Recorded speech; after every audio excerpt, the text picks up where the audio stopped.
just about to get started. And the topic we're about to discuss is the return of student kidnapping in northern Nigeria. So I'm going to be starting with my guest here in the studio. When it got to the news that about 280 students and some of the teachers too were kidnapped in Kaduna State, what was your reaction? How did you feel about that? As a Nigerian, certainly you feel bad as a parent. You feel bad that your child or your world has been kidnapped. But if you look at the Nigerian situation, this is just not the first time, not the second. Within the last 10 years, this has been more than 50 times.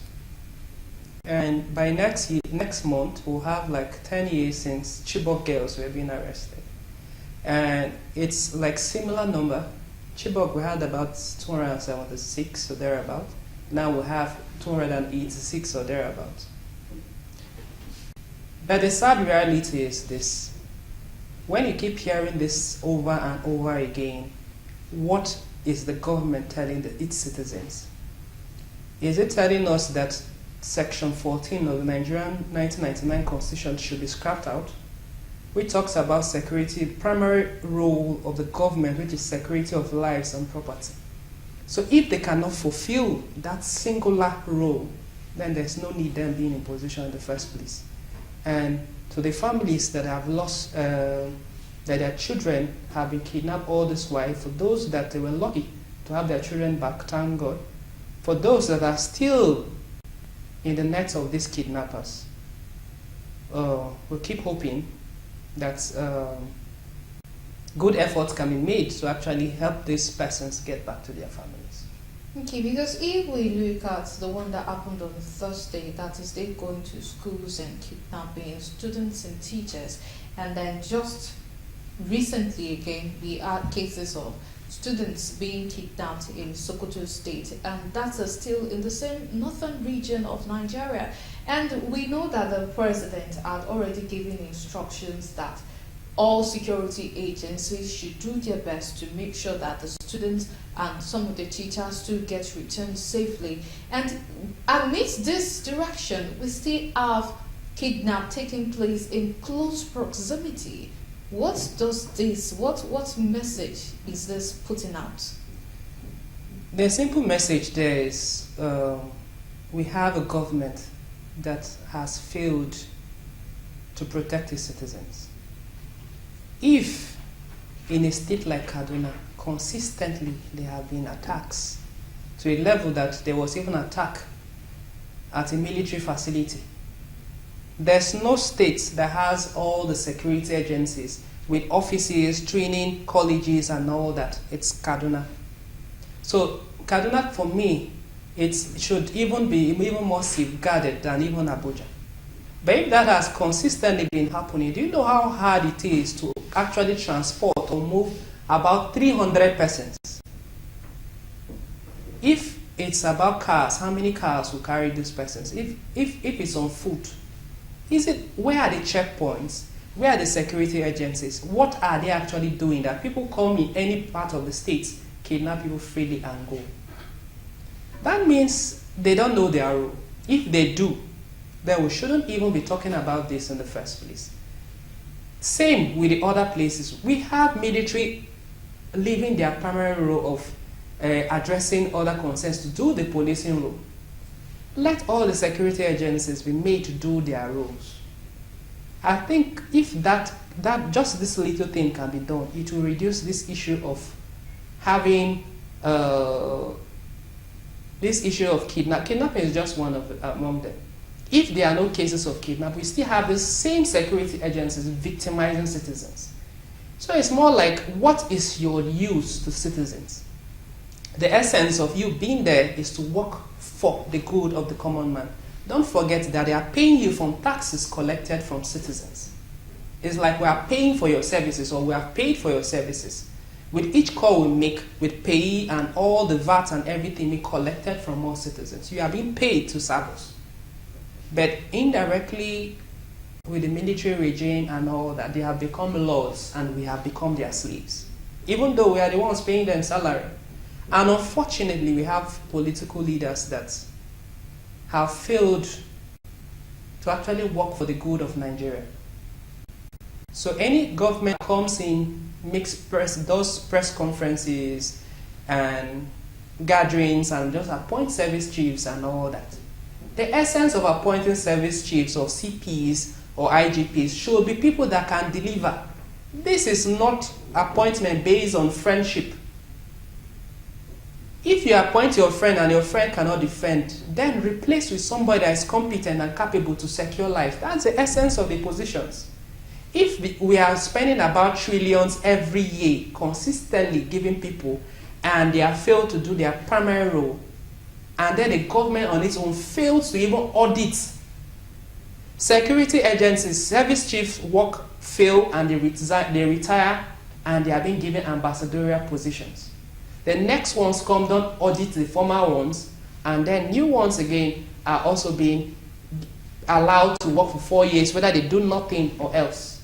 So at the end of your 4 years tenure, or how many years tenure, what are the achievements you have for the good of the country? Not press. We don't need you to do press releases. We need you to work. Let citizens be able to sit in their home and say, yes, my taxes are worth it. Okay, let us look at the way things have been progressing in that region. The last time we had something similar to this mass of people being kidnapped, that seems to be during the Abuja Kaduna railway incident that they kidnapped a lot of people. Since then, there was a lot of patrol in that area. I think we could safely conclude that that reduced the activities of these bandits. And this is the first time we are having this in quite a while.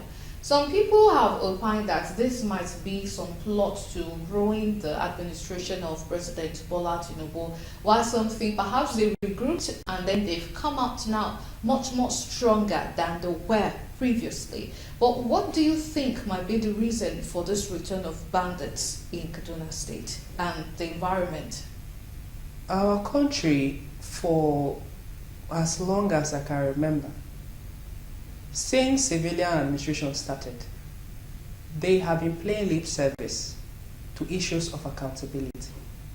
If you are being given a mandate to defend the rights of citizens and you have failed, those persons that are committing those crimes, if you don't punish them, that means they see it as a way of life automatically. So since I'm coming here to kill people, slaughter people, and then you don't arrest me, nobody's just prosecuted, nobody's been arrested, and then you allow them to go scot-free. Why not? Everybody, oh, this is the new place to make my millions.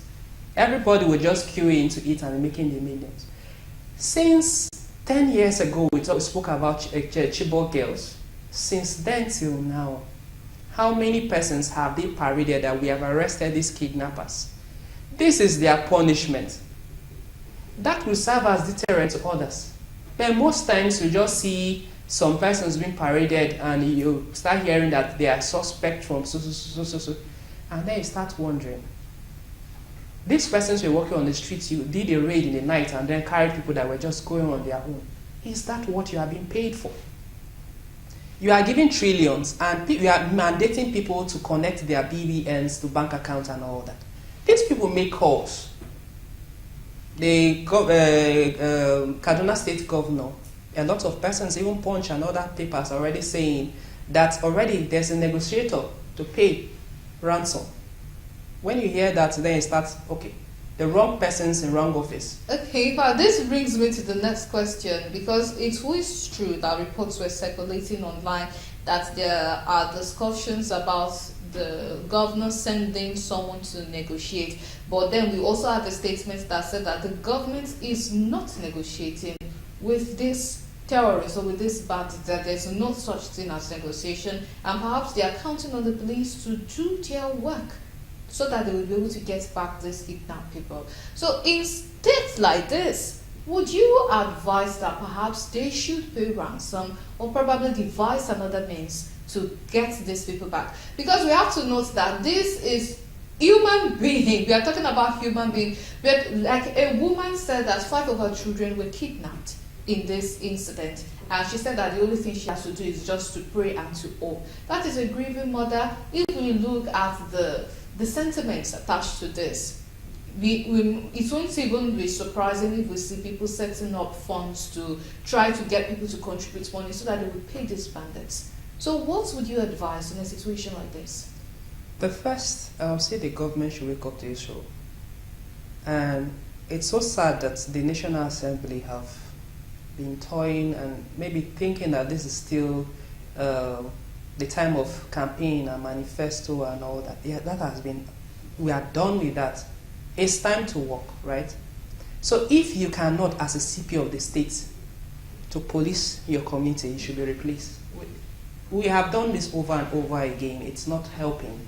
We should try to make people accountable. As a CP, know very well that if anything like this happen in your state, you'll be replaced, and you also be demoted. That means you'll be forced to work. Presidents and governors, you have a role to play. If you fail in this aspect, you should also be affected to the point that you can also be replaced, because that's the primary aim of you being on seats. We have seen situations where things like this have happened in states and billions of naira has been given to governors in such states. Have they at any time account for those billions? So sometimes a lot of us are tempted to think, is it possible that these governors sometimes play that to get those monies? Because even the presidency and all these persons don't push those governments to be accountable to those funds spent. And those persons, they give you funds to actually track and arrest these people. You don't track and arrest them, and the funds too, nobody accounts for it. That means it's only a circle of they are the ones actually causing this problem. So if they fail, they should be replaced. And if the aspect of the parents or the victims, it's sad. But how can a common man now trust the security agencies to actually defend them? Because just like I said, this is 10 years of Chibok. Till date, there's no issue, nobody has been arrested, nobody has been prosecuted till date, 10 years after. Citizens have not seen any sign that the government can, because the government has not shown citizens that they can defend them. So if you have not shown that, why do you think the citizens will trust you to continue waiting for you?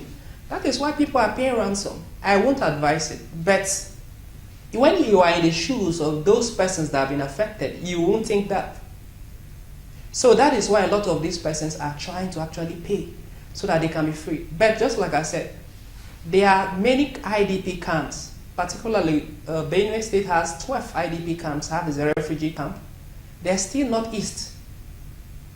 They have been in these camps for how many years? Is there any amount of money in billions even given to this channel to actually aid this person for return? No. But we are quick to share billions to governors, monies that they won't even account. So it's more like they are just trying indirect way of sharing money while the people will continue suffering. Or else, why can't they? If the security agencies have access to calls, they have access to the internet subscribers and all that. The same persons, our government has been monitoring every conversations online. Since Jonathan administration or thereabout, we have been spending billions every year on monitoring conversations online up to this point, and still till date, we cannot track or arrest or punish. That means the government is actually the one victimizing citizens. Okay, or could we say that perhaps there are bad eggs among the security agents, and that is the reason most of the security agencies' efforts are it seems as if it's in futility? Because if someone knows the ways and means it is being done, because these are reports that we've had from military men, some of them who are retired, who gave testament that there are some who sabotage their mission. They alert the places they are going to, and then by the time they get there, they kill most of them. Could we say that this is something similar to might be taking place? We know very well that we have this bandit. There are many times some persons have actually come out publicly to say that they suspect that all this bandit or Boko Haram persons that were freed, some of them have found their ways into security agencies. Some persons up till now, I remember when we had a program in Bauchi, we had a representative from UB telling us that their members actually went to police to actually report that their family members are part and parcel of Boko Haram. These persons were arrested and freed. And the next thing that happened were bodies being picked on the road. Why? Because these persons went back and murdered their people. So it means they have people that are currently giving them these intels from within. But at the same time, if you are monitoring calls, you are monitoring chats, you are monitoring conversations, then you should know who is making these conversations and deal with them appropriately.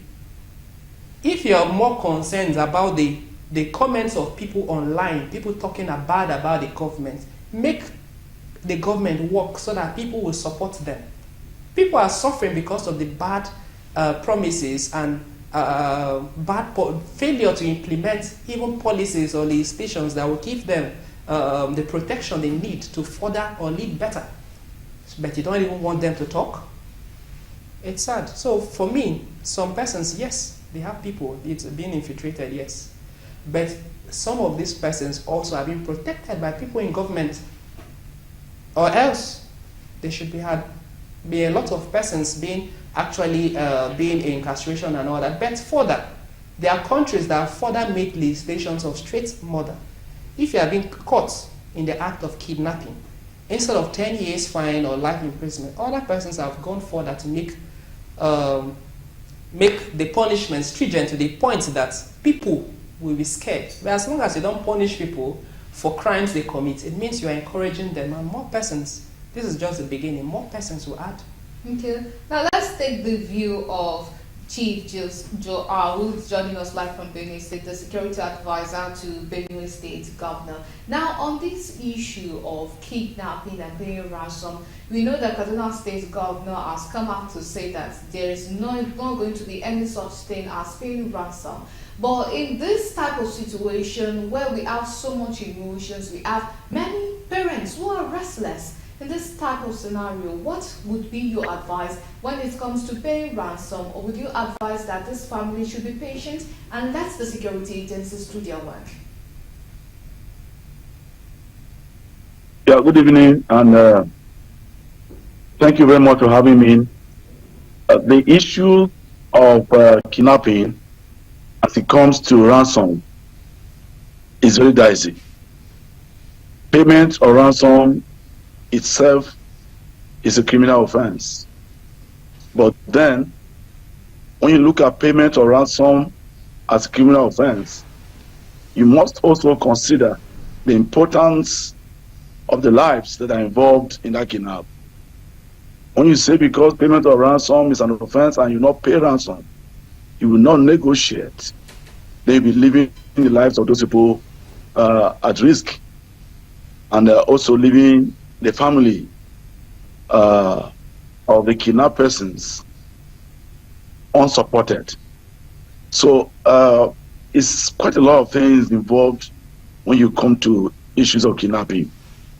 In the first place, you do not allow family members to negotiate for kidnapping.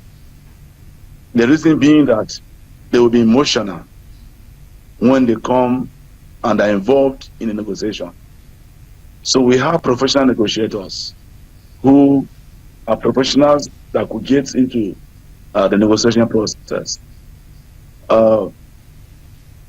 If somebody's wife is kidnapped, for instance, or somebody's child, or 5 children, as we are saying, very pathetic, and I sympathize with the families of those kids that have been kidnapped. If we allow them to do the negotiation, what means is that the first offer that they will make will be based on emotions. And so they will offer more than what they even have. And for the kidnappers, if they ask you to pay 5 million and you offer 3 million, you are indirectly saying that you have some muscles to offer even more. But as a parent, or as a husband, or as a mother, you won't have that money and want to mize it. And that is why it is left in the hands of people who are professionals that will engage professionally, so that they will not make excessive offer.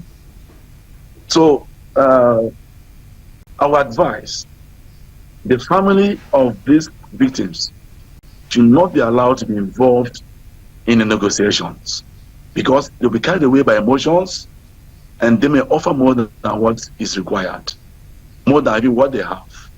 And they may be creating room for those people to insist on the amount they are demanding.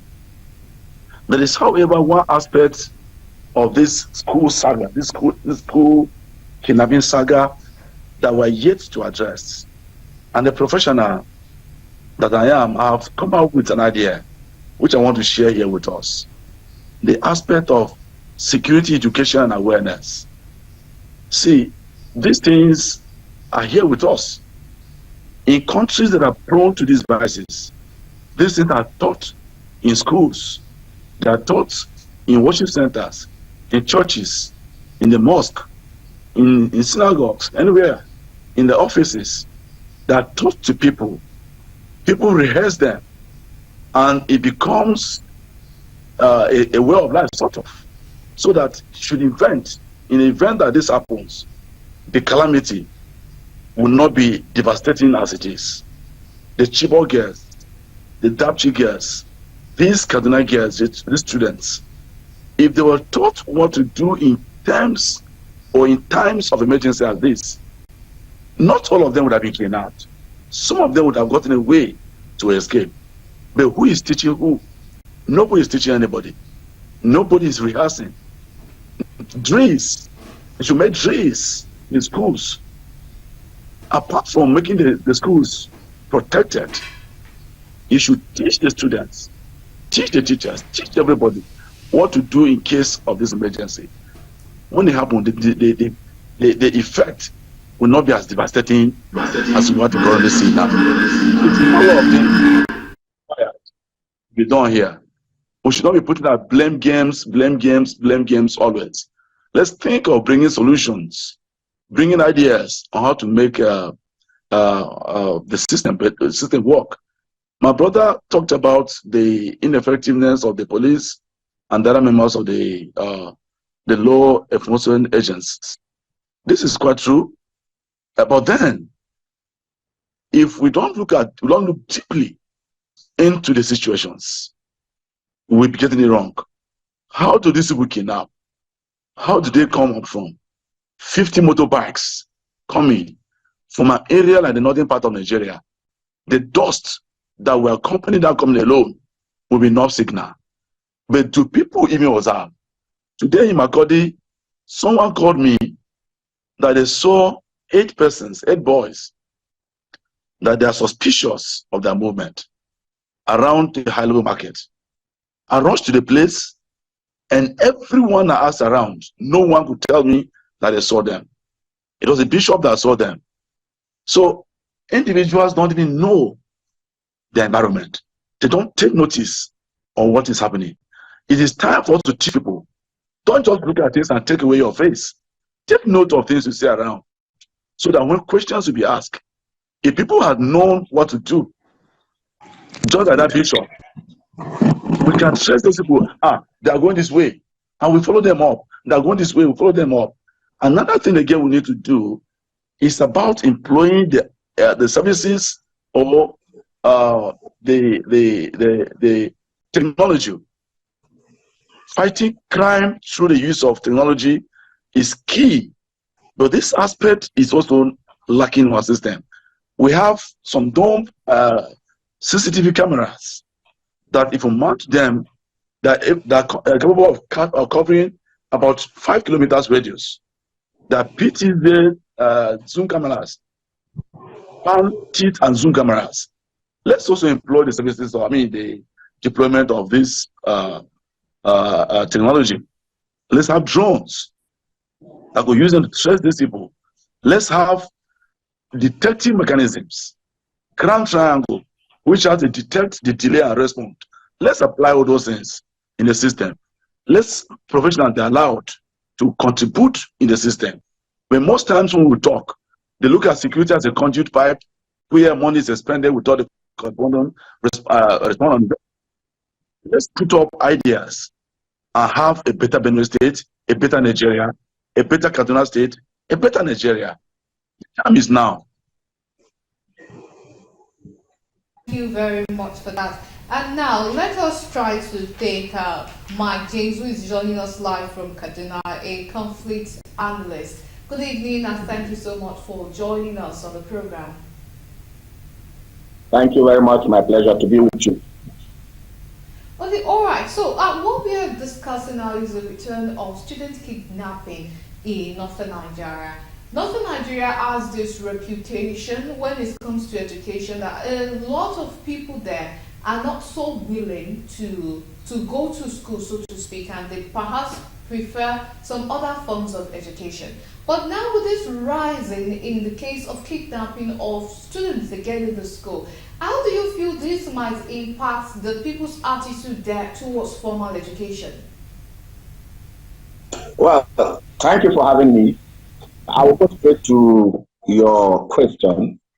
This kidnap will dampen the interest of a lot of people in the north in going to school. It's going to serve as a wedge for parents to allow their children to go to school, especially in the rural areas where kidnapping is very, very rampant. And don't forget, it has never gone away. Kidnapping of school children has never gone away. Right from the days of Chibok, down to that of Dapchi, down to Kagara, then the president's hometown in Daura, and then in Kaduna. So if you look at it, at least once in a year since then, or twice in a year, kidnapping of school children have been on. So it has really never gone away. It has been there with us. It will only help to dampen the interest of people that want to send their wards and children to school. Now, what is truly responsible for this very situation, kidnapping of children? I'll take it that it is the lack of determination by the federal government and the state government to put an end to this very menace. And that is why we are having this very menace on the rise. But overall, you'll see people from Katsina, people from northern Kaduna, people from Zamfara, people from Sokoto will not want their children to go to school. Even in urban towns in Kaduna too, there will be a lot of fear. The people will start restricting their children from going to school. So it's going to cause a lot of havoc. Thank you so much.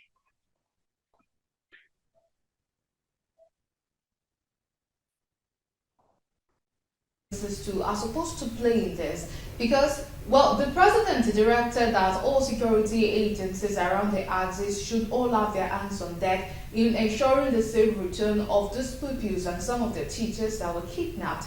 But what do you think the problem is exactly that we always have this thing going on and on? What does the federal government need to do, or perhaps the state government or security agencies? What is that thing that you think they are missing that is making this thing go on over and over? All right, let me ask you a question. Have you ever seen where an army commander was removed or a police officer, DPO, was punished because there was a case of robbery, a case of kidnap in his vicinity or under his watch? I tell you something. If the general officer commanding or the commanding officer of a battalion, a brigade, or a unit is penalized because of bandit attack, the other commanders will be very, very much on their toe.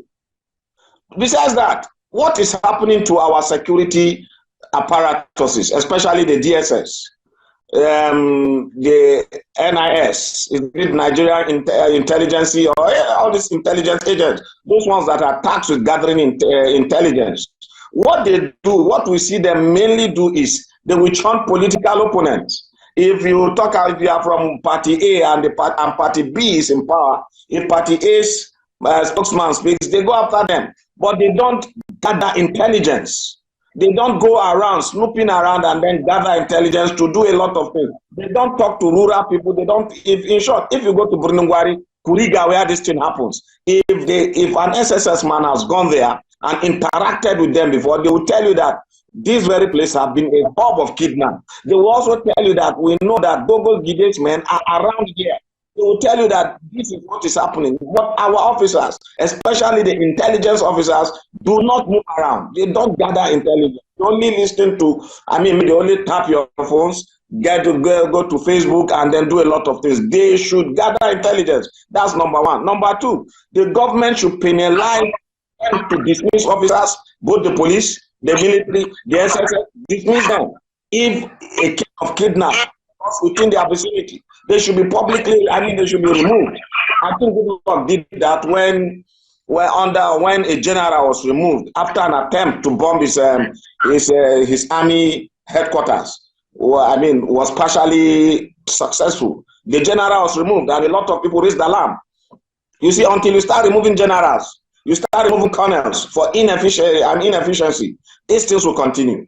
Until you start punishing our intelligent officers, a lot of things will go wrong. Then, why are we giving amnesty to people with blood on their hands? Why are we? There must be a total departure. Like I told you, the government must punish, the government must invest more intelligence, and the government should recruit more personnel into the army, into the security forces, and the government should learn to rotate, to move around these people. When you become so familiar with a particular terrain, you feel relaxed. But when you bring on new officers to, let's say you bring a northerner, a southerner from the south to the north, and you put him there, he'll be very cautious.